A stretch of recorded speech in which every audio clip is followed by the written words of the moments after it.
मित्रहो, America, Israel आणि इराणमधील युद्धामुळं जगाला इंधन टंचाईचा सामना करावा लागतोय. अनेक देशांमध्ये लॉकडाऊनची परिस्थिती दिसून येत आहे. आपल्या देशातही लॉकडाऊन लागू होणार असल्याच्या अफवांना उदंड पीक आलेलं आहे. हे पीक फोफावलेलं आहे गेल्या काही दिवसापासून. लॉकडाऊनचा अनुभव हा जीवघेणा असल्यामुळं लोकांच्या मनामध्ये भीतीचं वातावरण निर्माण व्हायला लागलं ना. त्यामुळं देशाच्या पंतप्रधानांनी देशात कोणताही लॉकडाऊन केला जाणार नाही अगदी ठामपणे सांगितलं आहे.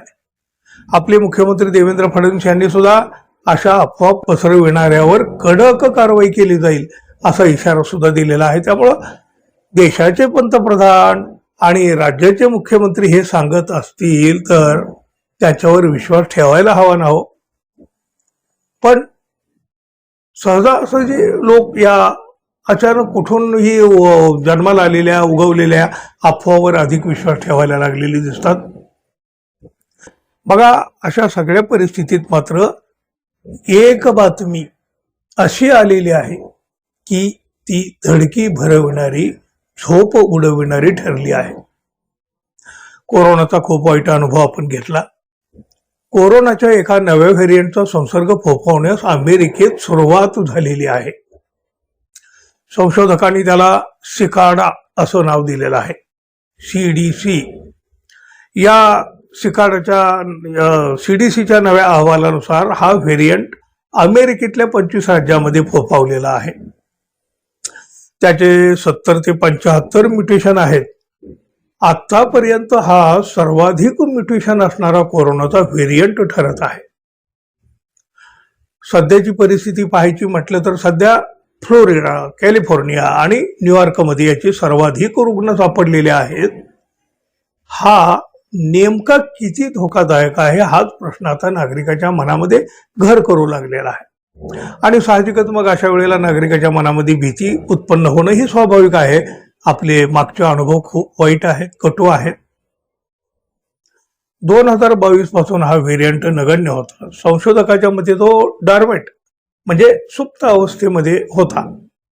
आता मात्र अधिक घातक स्वरूपामध्ये तो समोर आलेला आहे. 2024 मध्ये दक्षिण आफ्रिकेत या संसर्गाचा पहिला रुग्ण आढळलेला होता. मात्र अनेक महिने काहीही मागोवा नसताना एकाएकी आता अमेरिका आणि युरोपात त्याचा संसर्ग बळावताना दिसतोय. संशोधकांना या व्हेरियंटच्या स्पाइक प्रोटीनमध्ये 30हून अधिक म्युटेशन आढळलेले आहेत. शास्त्रीय भाषेमध्ये त्याला एंटीजेनिक ड्रिप असं म्हटलं जातं. हा विषाणू शरीरात इतके बदल करतो की शरीराची रोगप्रतिकारक शक्ती सुद्धा त्याला हेरू शकत नाही. कोरोनाचा हा सिकाडा व्हेरियंट मानवाच्या मेमरी सेल्सवर सुद्धा आघात करून त्या कमकुवत करतो. ज्यामुळं कोरोनाची लस घेतलेल्यांच्या शरीरामध्ये निर्माण झालेल्या ज्या अँटीबॉडीज या विषाणूतील जुना गुण हेरतात. मात्र सिकाडाचा आकार बदलत असल्यामुळं या अँटीबॉडीजना ते मात्र हेरता येत नाही. संशोधकांना आणि एकूण निरीक्षणानुसार नव्या व्हेरियंटच्या बाबतीमध्ये जुनी लस फारशी प्रभावी नाही.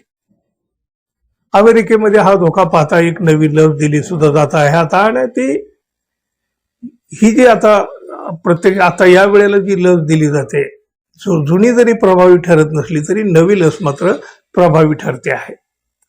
अशा कुठल्याही गोष्टी असो, काळजी करण्यापेक्षा काळजी घेणं हाच सर्वात खरा मोठा उपाय असतो. भारतीय नागरिकांनी सध्या तरी घाबरायचं काही कुठलं कारण नाही, कुठल्या अफवाला बळी पडायचं कारण नाही. कुठल्याही अफवापासून कायम दूर राहणं मात्र आपल्याला आवश्यक आहे.